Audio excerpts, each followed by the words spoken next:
Hello and welcome to this session brought to you by the Academy of Practical Accounts in conjunction with your institution.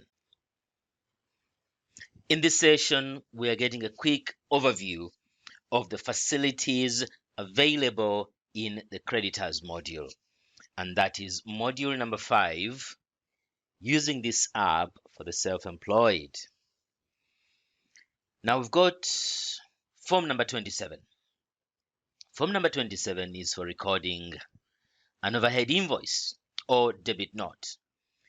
In accounting, the mode of recording is the same whether it's an invoice or debit note. It's a recording form. Now next we've got a form number 28 for recording the cost of sales invoice. Let's have a very quick look at this. This is what it looks like. Probably we should rotate our device.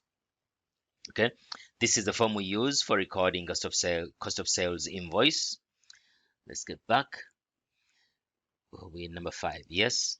Let's drag it below here. All right, now 29 is for recording fixed assets bought on credit. Fixed assets bought on credit, and the difference here is that we have a list of fixed asset accounts. Now this keyboard, okay, we have a list of fixed asset accounts that can be selected.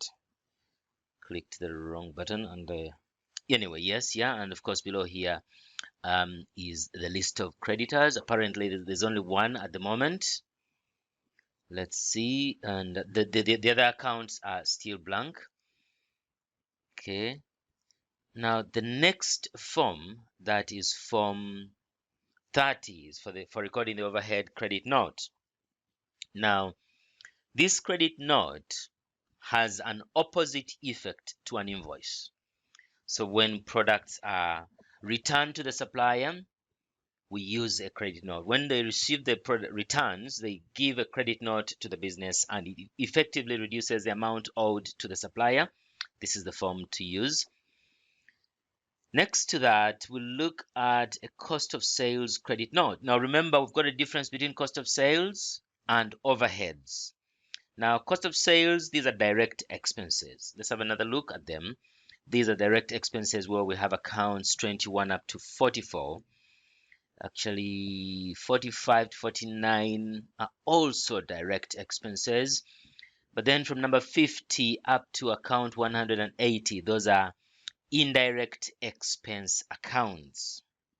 So this should be the form, that is form 30 for the overhead credit note and 31 for the cost of sales credit note. One form could have done the job, but you end up with a very long list of accounts to select from. If you look at the cost of sales credit note, this list here, there are just a few accounts that we can, let's see. Let's click that one. We want the list, but oh God, the keyboard is also coming up. Let's click up here and see.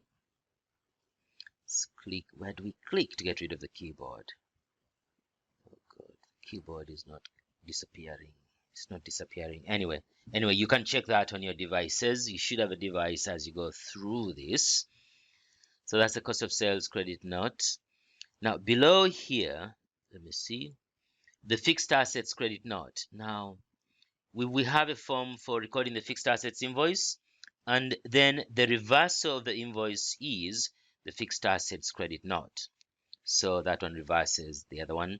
And then this one is for recording the trade creditor paid. We've looked at that. And then this is a trade creditor refund, if money is refunded to a creditor. Oh, no. We receive a refund from a trade creditor after they have been paid. So we use form number 34. Now 34 is supposed to reverse the effect of form number 33.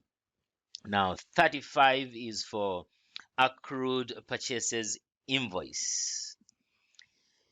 Now these are credit purchases that are not yet.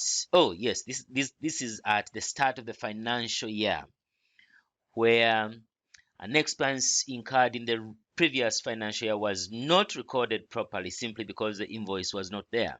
So when it's received at the start of the year, we use this form number 35. And then form number 36. Form 36 is for the creditor's check dishonored. In case a check was sent to a creditor and it's sent back because it was dishonored, not paid by the bank, then this is the form to record this. Form 37 is for adding, modifying creditors. You can see we have only one on 401, so you click 402 to customize, to name that account and say this account belongs to creditor so and so. Okay, let's name one anyway quickly. What would be this creditor called? Water Limited, assuming we get water on credit.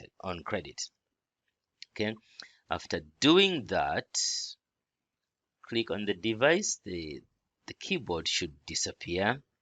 Yes, to access the save button, and then we click update account.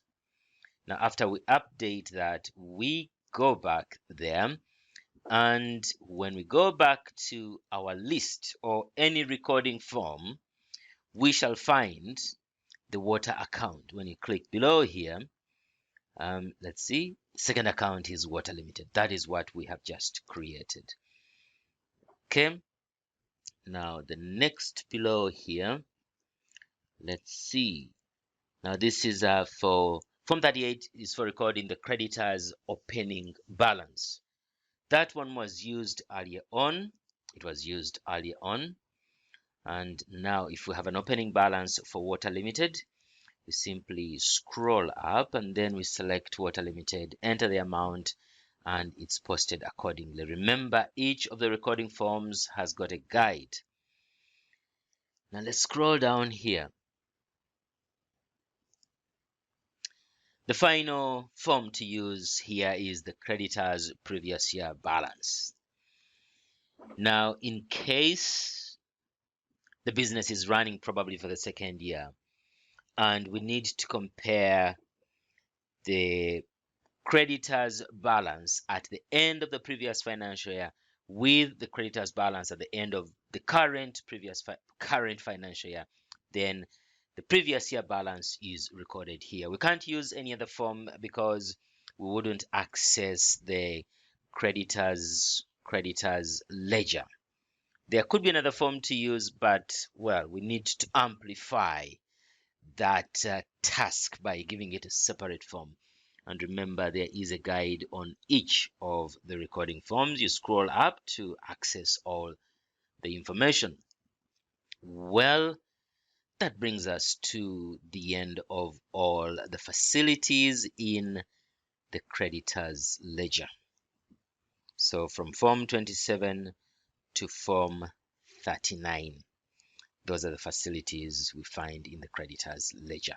In case of any questions, please you send us an email or find us on Skype at Accounts Coaching or Moses at DIY Tax Return. Thank you very much.